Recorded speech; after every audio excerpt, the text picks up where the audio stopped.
वयं चेयं वज्वासामि मथेन वन्दामि लेखुतो आयाहीनं पयाहीनं करेमि वन्दामि नमस्सामि सत्कारेमि सम्मानेमि कल्याणं मङ्गलं देवयं चेयं वज्वासामि मथेन वन्दामि नमो अरिहन्ताणं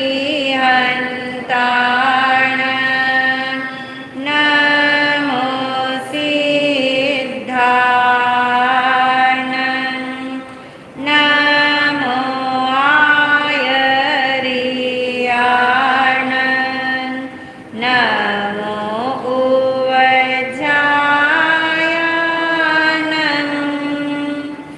नमो लोये सवसावनं एसो पञ्चनमोक्कारो सर्वपावपनाशनो मङ्गलानं च सर्वेसिं परमं हवै मङ्गलम् मङ्गलानं च सर्वेसिं परमं हवै मङ्गलम्।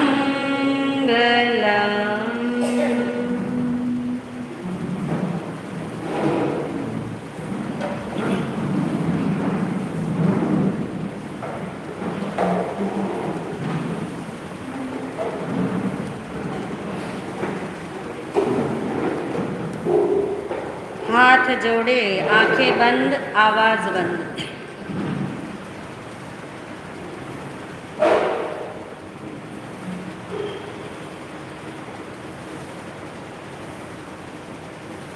भगवान महावीर निर्वाण कल्याणक महोत्सव का आज दूसरा दिन, भीतर में जिन वाणी के प्रति अहोभाव जगाए, अपने को धन्य भागी महसूस करे कि हमें जिन शासन मिला, जिन वाणी सुनने का सौभाग्य मिला, इस निर्वाण कल्याणक के अवसर पर भावना भाए, मैं मोक्ष स्वरूपी शुद्ध आत्मा हूँ। मैं मोक्ष स्वरूपी शुद्ध आत्मा हूँ। इस भावधारा के साथ भगवान की अंतिम वाणी श्री उत्तराध्ययन सूत्र के वांछन एवं श्रवण की आज्ञा ग्रहण करेंगे। इच्छाकारेण सन्दिशः भगवन् इच्छाकारेण सन्दिशः भगवन् इच्छाकारेण सन्दिशः भगवन्। हे भंते, हमें आज्ञा प्रदान कीजिए, आपकी इस वाणी को सुनकर, पढ़कर, समझकर हम अपने भीतर में इसका घोलन कर सके, इसे अंदर में समा सके, रमा सके। ऐसी भावधारा के साथ श्री उत्तराध्ययन सूत्र के दूसरे अध्ययन के मूल पाठ को वांचन एवं श्रवण करेंगे। आंखें खोलें।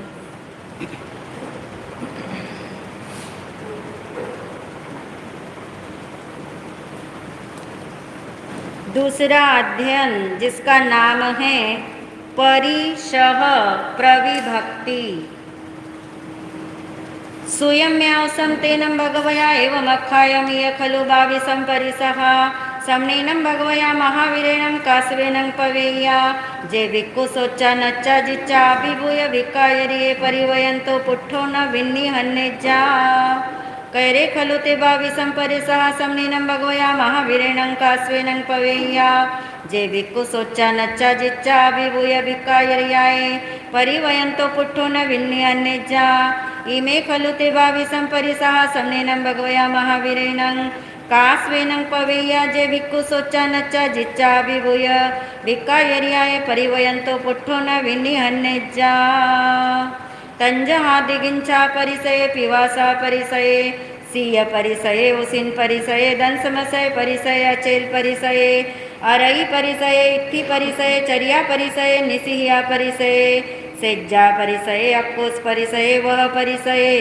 जायना परिसये अलाप परिसये रोग परिसये तनफास परिसये जल्ल परिसये सक्कार पुक्कार परिसये पन्ना परिसये अन्नान परिसये दंसन परिसये परिसहानं पविभक्ति कासवेनं पवेया तम्मे उदाहरिष्यामि आनुपूर्विं सुनेहमे दिगिंचा परि गए देहे तवस्सि भिक्खुथामवं न छिन्दे न छिन्दावये न पये न पयावये कालीपवंग संकासे किसे धमनी संतये मायन्ने आसन पानस आदि न मन सोचरे तवो पुट्ठो पिवासाये दोगुंची लज्ज संजये सियोदगम न सेविज्जा विहडस्य सनं चरे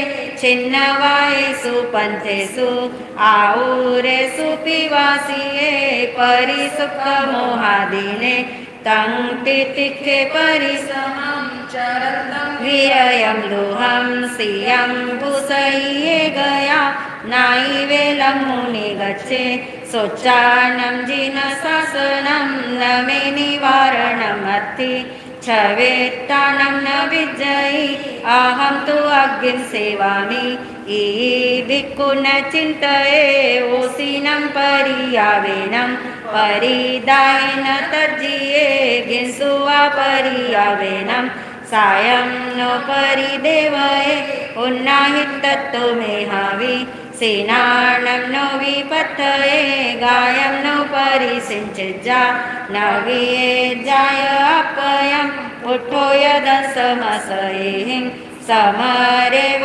महामुनि नागो संगामसि सेवा सुरो अभिहने परं न संतसे न वारेज्जा मनं पिन पौसये उवेहे न हने पाने भुञ्जन्ते मंस सोनियं परिजुन्नेहिं वथेहिं होखामिति अचेलये अदुवास चेले होखामि ई भिक्खु न चिन्तये गया चेलये होई सचेले याविरे गया एवं धम्ममियं नच्चा नानी नो परिदेवये गामनुगामं ह्रियन्तम् अनगारमकिञ्चनम् अरयि अनुपगसिज्जा तं तितिखे परिसहम् अरयिं पिट्ठवो किच्चा धम्मारामे निरारम्भे उवसन्ते मुनिचरे संगो ये समनुस्सानं जाओ लोगमिथियो जस्सया परिन्नाया सुकडं तस्य सामन्नम् एवमादाय मेहावि पंकभूयावो इथियो नोतां विनिहन्नेजा चरे जत गवे सहे एग एव चरे लाढे अभिभूय परिसहे गामे वा नगरे वावी निगमे वाराय हानिये असमाने चरे भिक्खु नेव कुज्जा परिगहं असंसत्तो गृहथे आणि एवो परिवये सुसाने रुख मुले वय गो आकुकुओ निसियजा नय वित्तासये परम ततसे अथ मानस ओव सग्गा विधारये संकाभियो न गच्छेजा उठेता अन्नमसनम उच्चावया से जाएं तवसे भिक्खुथामवं नाइवेलं विहन्निजा पावदिट्टि विहन्नई वैरिक्कु वसयं लघुं कल्लानमधुव पावयं किमे गराईं करिसई एवं तथ अहियासये आपको सिज्जा परे भिक्खुं नते सिंह पड़ी संजले सरिसो होई बालाणं तम्मा भिक्खु न संजले सोचाणं फरुसा भासा दारुण गाम कंटगा तुसिनी वो वेहजा नताओ मनसी करे हावो न संजले भिक्खु मनं पिन पोसये तितिक्खं परमं नच्चा भिक्खुं धम्मं विचिन्तये समनं संजयं दन्तं हानेज्जा कोई कथई नति जीवस न सुखी एवं पेज संजये दुःखरं खलु गो नित्यं अनगारस भिक्खुनो सर्वं से जायं होई गोयरग पविटस पाणी नो सुप सराये सेवो आगार वासुती ही भिक्खु न चिंतये करे सुगास में सेजा बोयने परिनिठिये लद्दे पिंडे अलद्देवा नानु तपेज पंडिये अजेवाहं न लभामि आवी लाभो सुयेसिया जो एवं पड़ी संचके आलाभो तं न तजये नचा उपयं दुःखं वेयनाय दुहठिये आदिनो थावये पन्नं पुट्ठो तत्हि आसये ते गिच्छं नाभिनन्दिजा संचे खत गवेसये एवं कुतस्स सामन्नं जंगन कुज्जान कारवे अचेलगस लुहस संजयस तवसिनो तने सुसय मानस हुज्जा आयवयस निवायनम औलाह वै वेयना एवं नच्चा न सेवन्ति तं तुजं तन तज्जिया किलिन्न गाये मेहावी पंकेन वरयेन वागिन्सुवा परितावेन सायं न परिदेवये वेज्य निज्जरापेहि आर्यं धम्ममनुत्तरं जाव शरीर बेवति जलं कायेन धारये अभिवायनमबुट्ठानं सामी कुज्जानि मंत्रणं जेताईं पड़ी विहये मुनि अनुकसाई अपेक्षे अन्नायसी अलोलुये रसे सुनानु गिज्जा नानु तपेज पन्नवं सेनुनमये भुवं कमानन फलकड़ा जेनाहं न बीजानामि पुट्ठो के नई कन्नुई अवपच्छाउ विज्जन्ति कमानन फलकड़ा एवमस्सासि अप्पणं न चाकम विवागयं निरठगं निविरहो मेहुनावो सुसम्मूढो जो सखं न बीजानामि धम्मं कल्याण पावगं तव वाहनमादाय पडिमं पडिवज्जियो एवं विहरौ मे छौ मग्ननियट्टई नथिनो नं परिलोये इड्डी वावितवसिनो आदुवा वंचियो मिति ई भिक्खु न चिन्तये आभुजिना अत्थिजिना आदुवा विभविसई मोसं तेव माहंसु ई भिक्खु न चिन्तये ए परिसहासवे कासवेन पवेहिया जे भिक्खु न विहन्निजा पुट्ठो के नई कन्नो ही तेबेमी।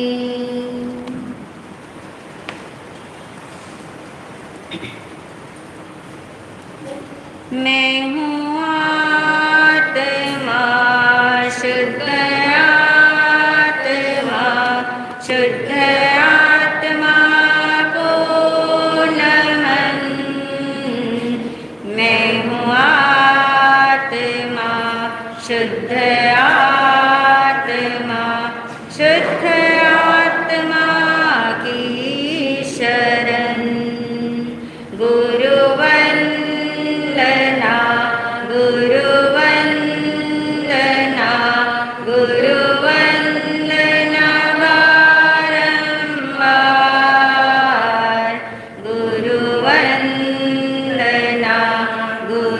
गुरुवन्दना गुरुवन्दना बारंबार। परम श्रद्धा परम उपकारी महाराज श्री के चरणों में अनंत वंदन नमन। सभी शुद्ध आत्माओं को अनंत वंदन नमन। भगवान महावीर निर्वाण कल्याणक महोत्सव के उपलक्ष्य में हम सुन रहे हैं उनकी अंतिम वाणी। क्या है शास्त्र का नाम? श्री उत्तराध्ययन सूत्र का आज हम दूसरा अध्ययन का मूल पाठ श्रवण किया। अभी हम उसका विवेचन सुनेंगे। पहले अध्ययन का नाम था विनय श्रुत। कभी नहीं भूलेंगे, अब तो आप इसे रोज दोहराएंगे, कभी नहीं भूलेंगे। और विनय श्रुत बोलते ही आपके अंदर कुछ तो स्ट्रक्चर तैयार होगा जो हमने कल सुना और समझा। दूसरे अध्ययन का नाम है परिशः प्रविभक्ति। बोलिए, प्रविभक्ति बहुत सुंदर शब्द है। प्रविभक्ति भगवान के मुख से निकला हुआ शब्द है और पूरे अध्ययन का सार इसी में छिपा है। शब्द एक ही शब्द में परिशः प्रविभक्ति। पहले नाम से परिचित होंगे, अब हम इसका मीनिंग समझेंगे कि परिशः किसे कहते हैं और प्रविभक्ति किसे कहते हैं। परिशः आपने बहुत बार मीनिंग सुना है। परिशः किसे कहते हैं? प्रतिकूल परिस्थिति को, कष्ट को, बाधा को, उपसर्ग को, पीड़ा को, इन सबको क्या बताया जाता है? परिशः। जो दुख की कैटेगरी में है, जो कर्म के उदय से आते हैं, जिसको देने वाला कोई निमित्त हो सकता है, मगर ये कर्म का ही क्या है? उदय। उसका नाम क्या है? परिशः। दूसरा शब्द दिया प्रविभक्ति। प्रविभक्ति का मतलब है विजय पाना। परिशः पर क्या पाना? विजय पाना। ये इसका पहला मीनिंग है। गहरा मीनिंग हम बाद में जानेंगे, पहले यही समझेंगे। परिशः प्रविभक्ति का इन शॉर्ट मीनिंग हो गया दुखों पर, कष्ट पर, प्रतिकूल परिस्थितियों पर क्या पाना है? विजय पाना। देखिए, भगवान ने नाम के अंदर ही रहस्य बता दिया। परिशः को सहन करो, ये शब्द नहीं दिया। हम क्या समझते हैं? दुख आए तो सहन करो, कष्ट आए तो सहन करो, कोई प्रतिकूल परिस्थिति आए तो सहन करो। भगवान ने सहन शब्द दिया ही नहीं। परिशः का मीनिंग तो उपसर्ग, बाधा हो गया। प्रविभक्ति यानी सहन करो नहीं बोला, क्या पाओ बोला? विजय पाओ। यानी सहना मजबूरी है, सहना कमजोरी है। सहने के अंदर हम अपने आप को क्या करते हैं? पीटते रहते हैं, या अपने कर्मों को पीटते रहते हैं, या सामने वाले को दोष देते हैं। इसलिए सहने की जैन दर्शन बात ही नहीं करता, मगर हमने उसे सहना समझ करके बड़ी मजबूरी माना है। भगवान कहते क्या प्राप्त करो? विजय प्राप्त करो। और विजय भी कैसे प्राप्त करनी है? सहने से तो नहीं करनी, तो कैसे करनी है? स्वे इच्छा पूर्वक, अपनी इच्छा से। स्व इच्छा यानी अपनी इच्छा। अपनी इच्छा से, अपने बल से, अपने जीवन में आए हुए दुख हो, कष्ट हो, बाधा हो, पीड़ा हो, प्रतिकूल परिस्थिति हो, या किसी भी प्रकार का उपसर्ग हो, उसको सहना नहीं बताया। उस पे क्या करो? विजय पाओ। विजय पाओ यानी स्वीकार करो। एक है सहना, एक है स्वीकार करना। मगर स्वीकार करने में भी भगवान ने शब्द दिया है स्व इच्छा से क्या करना? स्वीकार करना। देखिए, स्व इच्छा से जब स्वीकार किया जाए, किसी भी चीज का स्वीकार किया जाए, दुख नहीं होता, दुख का भी दुख नहीं होता। उदाहरण ले लीजिए, मान लीजिए आपके पास में 500 रुपए की नोट है और किसी ने अचानक उसे चुरा लिया, या गिर गई, या कहीं छूट गई आपसे, दुख होगा कि नहीं? होगा। क्योंकि आपके बिना कुछ इच्छा के आप संजो के रखना चाहते थे और वो आपसे क्या हो गई? छूट गई, कोई चोरी कर ले गया। मगर आपने अपनी इच्छा से वही 500 का नोट किसी जरूरतमंद को क्या कर दिया, दान में दे दिया, होगा दुख? तब भी छूटा, अब भी छूटा, मगर वो बिना इच्छा के छूटा। और ये कैसा छूटा? स्व इच्छा।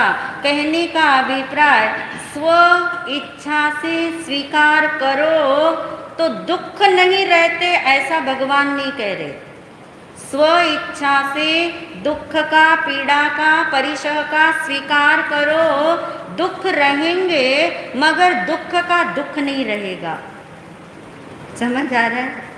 दुख तो रहेंगे, दुख तो जितनी अवधि के लिए आए हैं, जितनी ड्यूरेशन से आए हैं, वो कर्म के उदय से आए हैं, उनको जितनी देर टिकना है वो टिकेंगे। उसके बाद आपके पकड़ने पे भी वो पकड़ में आने वाले नहीं हैं, वो तो जाएंगे ही, वो कुछ देर रहेंगे।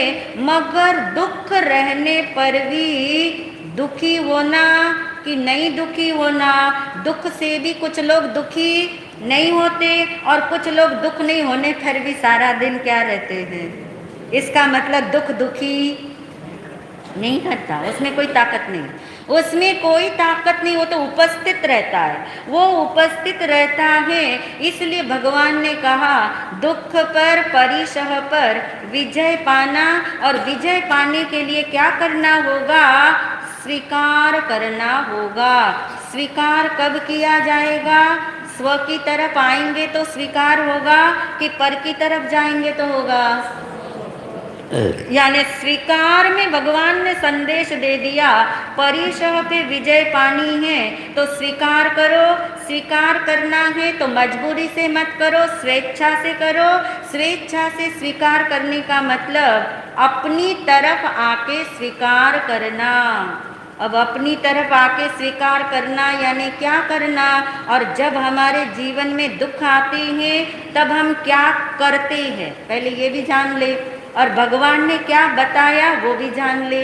अब देखिए, प्रामाणिकता से अपने जीवन को टटोल के कोई भी प्रतिकूल परिस्थिति आ जाए, दुख का कोई समय आ जाए, शरीर में कोई कष्ट या पीड़ा आ जाए, तब हम क्या करते हैं? सबसे पहले तो उसको हटाना चाहते हैं। जो प्रतिकूल आ गया उसको क्या करना चाहते हैं? अनुकूल बनाना चाहते हैं, उसे ठीक ठाक करना चाहते हैं, उसको हटाना चाहते हैं, उसको भगाना चाहते हैं। यानी उस स्थिति को हम स्वीकार करना तो नहीं चाहते, तो पक्की बात है स्वीकार नहीं करना चाहते, उसको ट्रांसफर करना चाहते हैं, बदलना चाहते हैं। प्रतिकूलता को किस में बदलना चाहते? अनुकूलता में बदलना चाहते। कष्ट आ जाए तो उसको दबाना चाहते हैं या फिर चर्चा करते हैं। अगर कोई पीड़ा आ जाए, कष्ट आ जाए तो चर्चा करते हैं, दूसरों को बताते हैं, दूसरों को बताते हैं देखो मेरे जीवन में ये दुख आ गए। और मान्यता में क्या रहता है? दूसरों को बताओ तो दुख क्या होता है? हल्का होता है। बोलने को आप बोलते हो पर सबका अनुभव होगा। यदि आपने अपने दुख को किसी एक को बता दिया तो वो पूरे सब जगह फैल जाता है ना, सब जगह फैल जाएगा। और सामने वाला क्या आपके दुख को दूर करता है? क्या उसको दुख बताने से आपका दुख वाकई में हल्का होता है? चर्चा करने से दुख कभी भी हल्का नहीं होता, बल्कि उसको अटेंशन मिला। किसको? दुख को। दुख को अटेंशन मिला। दुख तो मेहमान था, आपने उसे अटेंशन दिया, फिर तो वो जम के क्या करेगा? बैठ ही जाएगा। इसलिए भगवान ने कहा दुख आए तो डरो मत। हम तो दुख आने से पहले डर जाते, डरते कि नहीं? जरा सी छींक आ जाए, अरे जुकाम ना हो जाए, फिर जुकाम हो जाए, बुखार ना आ जाए, बुखार हो गया कहीं टाइफाइड ना हो जाए, टाइफाइड हो जाए फिर कुछ आगे का सोच लेते। यानी अभी कुछ हुआ नहीं उससे पहले दुख से डरते हम। दुख से, पीड़ा से, कष्ट से, प्रतिकूल परिस्थितियों से हम डरते हैं, उससे भागते हैं, उसका चिंता करते हैं, उसकी चर्चा करते हैं, उसका दुत्कार करते हैं, उससे घबराते हैं। पर एक बार भी ये विचार नहीं आता दुख आए तो उसका क्या करो? स्वीकार करो, और स्व के बल पे करो। स्वीकार का मतलब क्या हुआ फिर? ये हम करते हैं। करते वाला पार्ट पूरा हो गया, और भी इससे ज़्यादा जो भी आप करते होंगे वो भी उसमें डाल दो। अब भगवान ने कहा क्या करना चाहिए, दुख पर विजय पाना चाहिए। तो विजय पाने के लिए स्वीकार करना, स्वीकार के लिए स्व की तरफ आना। स्व की तरफ आएंगे तो दुख का दुख नहीं रहेगा, सुरक्षा हो जाएगी। जैसे मान लीजिए एक व्यक्ति पैदल यात्री है, पैदल चल रहा है, पैदल चल रहा है, खुले पैर चल रहा है, कुछ पैरों में पहना नहीं है, चलते चलते कंटीला मार्ग आ गया, चारों तरफ कांटे कांटे हैं। अब वो क्या करेगा, रुकेगा, कांटों को हटाएगा, या क्या करेगा? क्या करना चाहिए? चाहिए में तो आप होशियार हो ना सलाह देने में, क्या करना चाहिए? क्या करेगा? छोड़ दो, क्या करना चाहिए उसे? अगर वो रुकेगा तो मंजिल पे नहीं पहुंच पाएगा।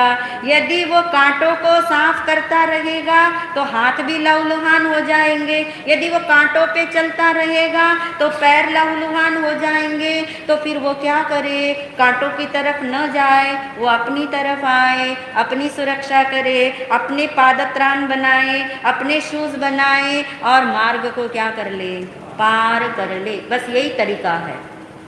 रास्ते चलते यानी जीवन के अंदर ऐसा कभी नहीं होगा कि कष्ट न आए, पीड़ा न आए, दुख न आए। वो सब आएगा क्योंकि कर्म का उदय है, मगर उनके आने पे रुकना नहीं, उनके आने पे उन्हें भगाना नहीं, उन दुखों से डरना नहीं, उन दुखों की चर्चा करना नहीं, उन दुखों की चिंता करना नहीं, उनका दुरत्कार करना नहीं, उनका तिरस्कार करना नहीं। उसको स्व के बल पे कैसे स्वीकार करेंगे तो सुरक्षा हो जाती है। और अब आपको समझ आ रहा होगा, अपनी तरफ आते ही समझ आ जाएगा दुख कहाँ है और मैं कहाँ हूँ। ये तो अब आपको पक्के से पता है, दुख आपका ही है, दुख आपकी वजह से आया है, दुख आपके कर्म का ही उदय है, मगर फिर भी वो दुख जहाँ आप हो। अब आप कौन हो?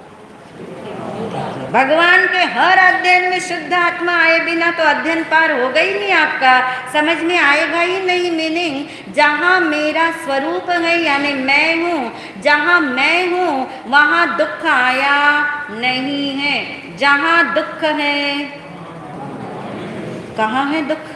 किसी पराये के घर में कहाँ है दुख? दुख उस कर्म के उदय से आया तो कर्म के उदय में है। दुख उस कार्बन शरीर कर्म के उदय में आया है, और वो कर्म ही मेरे अंदर नहीं तो कर्म का उदय मेरे अंदर नहीं। इसे कहते अपनी तरफ आना, इसे कहते स्व की तरफ आना, इसे कहते आत्मदृष्टि खुलने का रास्ता लेना। अपनी तरफ जैसे ही आएंगे पता लगेगा यहाँ तो दुख है ही नहीं, और जहाँ दुख है वहाँ मैं गया नहीं। फिर भी दुख तो है, दुख दुख में है, दुख है, दुख दुख में है। दुख कहाँ नहीं है? मुझ में नहीं है।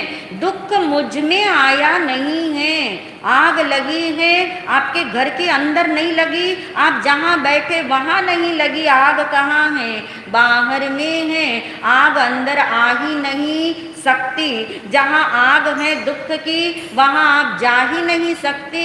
इसे कहते स्व की तरफ आकर के स्वीकार करना। स्वीकार ये करना प्रविभक्ति। अब समझ आएगा दूसरा मीनिंग। प्रविभक्ति, विभक्ति का मतलब होता है अलग, विभक्ति यानी अलग करना, प्र यानी विशेष।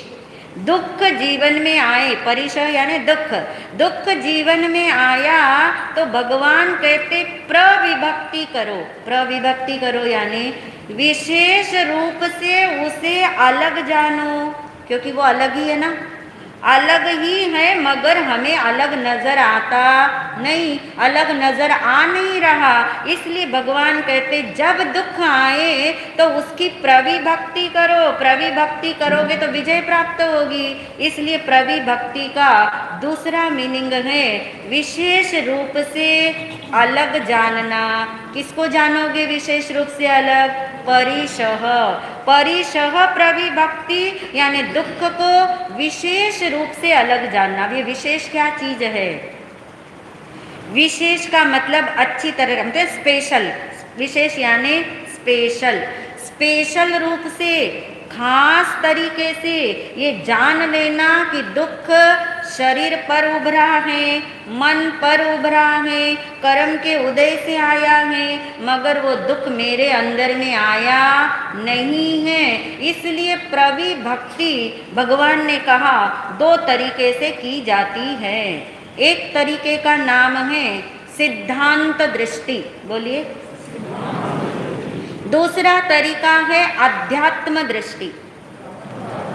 सिद्धांत दृष्टि का मतलब है जैसे दुख आया, दूसरे की तरफ से हटना है, हमें अपनी तरफ आना है, तो पहले सिद्धांत पे आइए।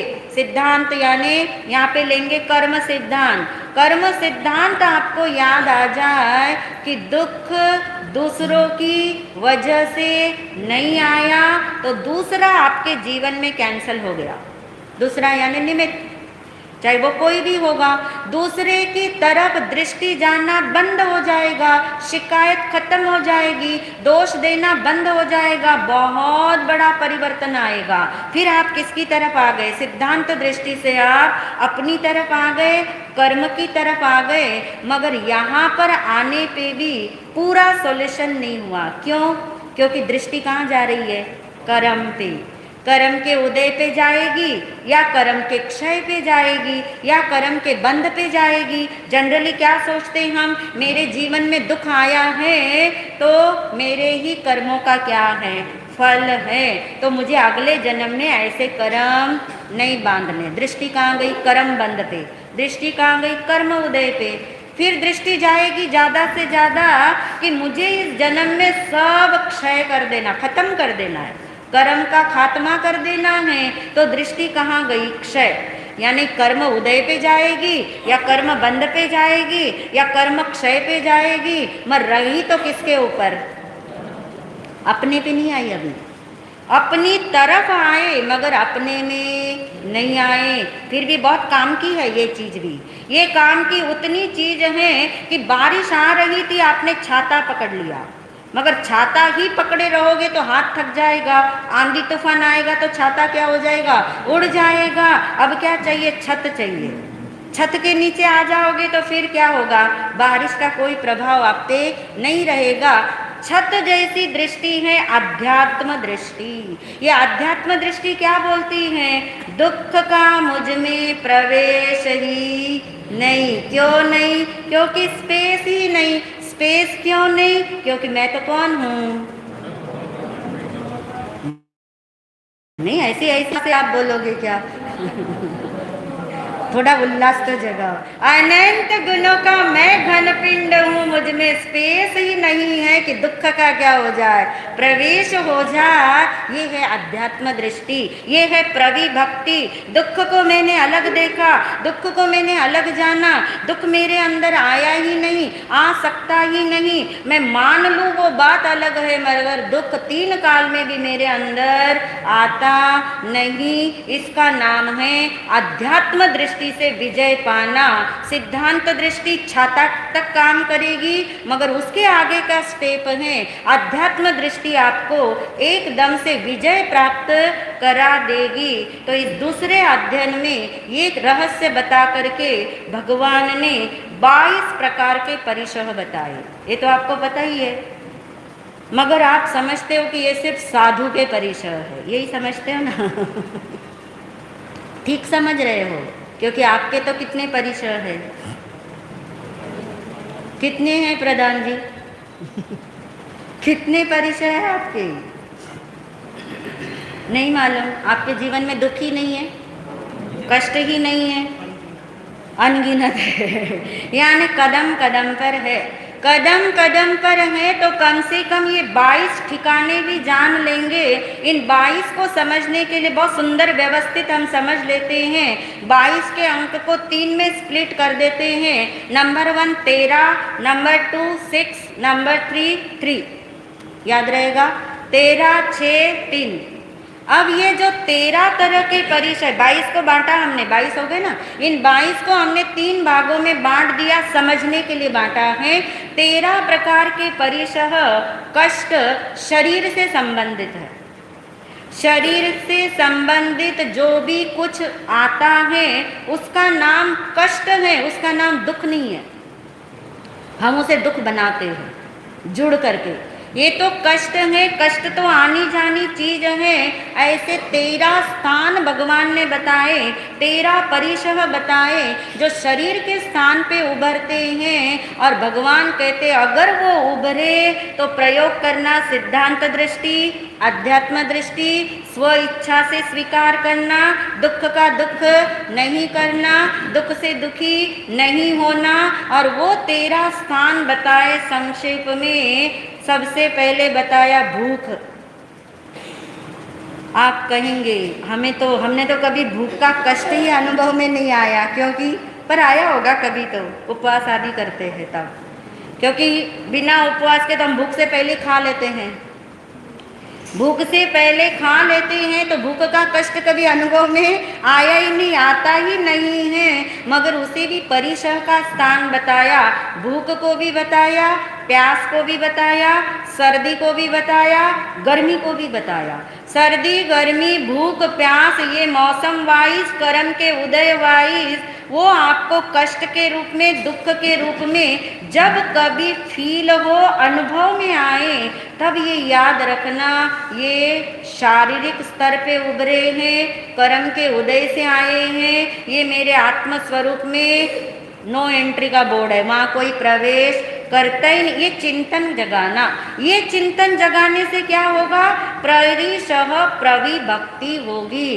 तो भूख लगना, प्यास लगना, भूख का दुख, प्यास का दुख है, सर्दी का दुख है, गर्मी का दुख है। गर्मी आई नहीं उससे पहले गर्मी का दुख आ जाता हमारे पास, सर्दी आई नहीं उससे पहले सर्दी का आ जाता है, इंतजाम करने पे भी आ जाता है। इतना कुछ पहनते ओढ़ते, एसी में बैठते, फिर भी गर्मी गर्मी गर्मी, सर्दी सर्दी सर्दी पुकारते रहते हैं। तब हमें ये चिंतन जागे, और ये चिंतन परिसह प्रविभक्ति के आधार पे जागे। मच्छर नंबर 5, मच्छर का भी परिचय बताया है। मच्छर यदि आके बैठ जाए इसके ऊपर थोड़ी देर के लिए, जितनी देर कर सको प्रयोग करके देखना, नहीं भी हो सके तो चिंतन तो करके देख सकते। कपड़े का भी परिचय बताया है। कपड़े भी दुखदाई बनते हैं, नहीं पहने कपड़े वो उन लोगों के लिए भी कपड़े का परिचय है। जो कपड़े पहनते उनके लिए भी कपड़े के जितने विकल्प चलते हैं, कपड़े के संदर्भ में चलते हैं, वो सब भी दुख के परिचय के स्थान भगवान ने बता दिए। यानी मच्छर भी हैं और क्या बताया, कपड़े का भी बता दिया। उसके बाद चलना, बैठना, सोना, ये 3 क्रियाओं के भी अलग अलग परिचय। अच्छी जगह नहीं मिली बैठने के लिए, चलते चलते कितने ही दुख का बोध होता रहता है, दुख की पीड़ा की अनुभूति होती रहती है। सोते सोते भी लोगों को चैन नहीं आता, वहाँ भी क्या है, कष्ट और परिचय का स्थान बताया। रोग को भी बताया, वध को भी बताया। वध यानी कोई आपको मारने की सोचता है, मारा नहीं है अभी, मारने की सोचता है, क्रूरता से आपके पास आता है, कभी मौका लगे तो हो सकता ऐसा कोई परिचय दे, तब भी ये जाने कि वो इसे मार सकता है, वो उसे नहीं मार सकता जो मरता ही नहीं, वो उसे मारेगा जो मरने ही वाला है। इस तरह से जल का भी परिचय बताया। यानी जल यानी पानी शरीर के ऊपर है तो शरीर पे भी पानी निकलता है ना, पसीना, पसीने का भी परिचय बताया गया। उसका भी प्रवेश मेरे स्वरूप में नहीं है। और 13वां बताया तृण स्पर्श। तृण स्पर्श यानी कोई कांटे चुभते, कोई तिनका चुभता है, उस समय याद आए चुभन कहाँ है और मैं कहाँ हूँ। कांटे तिनके ना चुभे आपको तो इंजेक्शन भी चुभ जाते, उस समय याद कर लो, उस समय भी याद कर लो कि मैं कौन सा तत्व हूँ और मेरा स्वरूप क्या है। ये शारीरिक परिचय 13 तरह के बताए। 6 प्रकार के परिचय मानसिक स्तर पे आते हैं, जिसमें बताया अरति। अरति यानी डिसलाइकिंग होना, धर्म क्रियाओं के प्रति भी डिसलाइकिंग आती है, धर्म करते करते भी अरति यानी अनिच्छा हो जाती है, लगता कब तक करेंगे, चलो आज छुट्टी करते हैं, छोड़ देते, वो भी अरति मन के स्तर पे आया, तब भी सोचना ये करने वाला भी मैं नहीं हूँ। अलाभ परिशह, मन पसंद वस्तु चाहने पे भी मिलती नहीं, लोग कहते अरे वही चीज मैं मंगाता हूँ तो कोई लाके नहीं देता, तुमने मंगाई भी नहीं और तुम्हारे इर्द गिर्द इतनी चीजें आ जाती हैं। अलाभ का भी परिशह है, वस्तु नहीं मिलती है तो भी परिशह बताया। आक्रोश परिशह, आक्रोश यानी आपकी कोई गलती नहीं फिर भी आप पे कोई गुस्सा उतारता है, ये तो सबको ही पता है, आपकी गलती नहीं आपको गुस्सा सहना पड़ता है, इसका नाम आक्रोश परिशह है। तब सोचना शब्द का भी मेरे अंदर में प्रवेश नहीं। स्त्री पुरुष परिशह बताया, स्त्री की तरफ से पुरुष को परिशह, पुरुष की तरफ से स्त्री को परिशह, तब भी सोचो ये सब संयोग मात्र है। याचना परिशह बताया, याचना यानी मांग करके जहाँ चीज मिलती है और मांग करके भी मिले कोई जरूरी नहीं है, सब कुछ घर बार छोड़ करके याचना करना वो भी बहुत बड़ा परिशह है। कभी अपना पूर्व का याद आ जाए कि अरे ऐसी चीजें तो मेरे घर में इतनी थी, यहाँ तो कोई मुझे देता ही नहीं, पूछता ही नहीं, क्यों मैंने छोड़ा, ऐसा परिशह। यदि जीवन में मानसिक तौर पे बाहर नहीं दिखता, अंदर में कोई दीन मलिन भाव आए तो उस भाव का भी मेरे अंदर प्रवेश नहीं। परिशह सिर्फ प्रतिकूल ही नहीं है, अनुकूल भी होते हैं, और अनुकूल परिशह का नाम है सत्कार पुरस्कार परिशह। बहुत ज्यादा मान सम्मान मिले, थोड़ा कुछ करे और ज्यादा आपको मान सम्मान मिले, उसको भी भगवान ने दुख का स्थान बताया, उस पे विजय पाने के लिए बताया। क्यों बताया? आप कहेंगे अच्छी प्रशंसा मिलती है तो अच्छा ही लगता है ना, मगर आज मिली, कल मिली, परसों नहीं मिली, फिर क्या होगा? कष्ट होगा कि मुझे नहीं मिल रहा है, ज्यादा मिले तब भी, नहीं मिले तब भी। ये 6 परिशह मानसिक स्तर पे बताए और अंतिम 3 परिशह आत्मिक परिशह बताए, जिसमें नाम दिया प्रज्ञा परिशह, अज्ञान परिशह, दर्शन परिशह। यानी ज्ञान को भी भगवान ने क्या बता दिया? परिशह। कौन सा ज्ञान? क्षयोक्षम ज्ञान। मुझे ज़्यादा याद रहता है या मुझे बिल्कुल नहीं याद रहता। किसी को ज़्यादा याद रहता है और उसको एकदम से भूल गया, वो अपने आप को बैलेंस नहीं कर पाता, तब जानना अरे ये तो क्षयोक्षम ज्ञान है, आज है कल नहीं है। आज 32 शास्त्र याद है, कल को सिर में चोट लग गई तो अपना नाम भी क्या नहीं रहेगा, रहेगा याद? 32 शास्त्र की तो बात ही छोड़ दो। फिर आप कहेंगे अरे इतने वे ज्ञानी थे, इतना अच्छा बोलते थे, इतना अच्छा समझाते थे, अरे इनको भी क्या हो गया? ये क्या है? ये भी प्रज्ञा परिशह है। अज्ञान परिशह, बहुत सुनते हैं पर याद नहीं रहता तो व्याकुल होते हैं। व्याकुलता क्या है? दुख है। तब भी उसको भी क्या करो? विजय प्राप्त करो कि मैं तो अनंत गुणों का घनपिंड कौन हूँ, आत्मा हूँ। अरे ये क्षयोक्षम ज्ञान याद रहे ना रहे क्या फर्क पड़ता। अंतिम परिशह बताया दर्शन परिशह, क्योंकि लोग सोचते हैं 10 साल हो गए आत्म ध्यान साधना करते करते, मगर क्या नहीं हुआ? आत्मा के दर्शन नहीं हुए, सम्यक दर्शन नहीं हुआ, आत्मदृष्टि नहीं हुई। लोग व्याकुल व्याकुल होते हैं, भगवान बदल देते हैं, शास्त्र बदल देते हैं, गुरु बदल देते हैं और उसी के अंदर अपने व्याकुल बेचैन रहते हैं। भगवान कहते ये भी परिशह है। सब कुछ छोड़ के किस में आ जा? अपने में आ जा। अपने अनंत गुणों के घनपिंड को स्वीकार कर ले, वही तू है ऐसा मान ले, तो बाकी सब चीजें तुझसे अलग हो जाएगी। ये परिशह प्रविभक्ति अध्ययन का सार है। इन्हीं भावों के साथ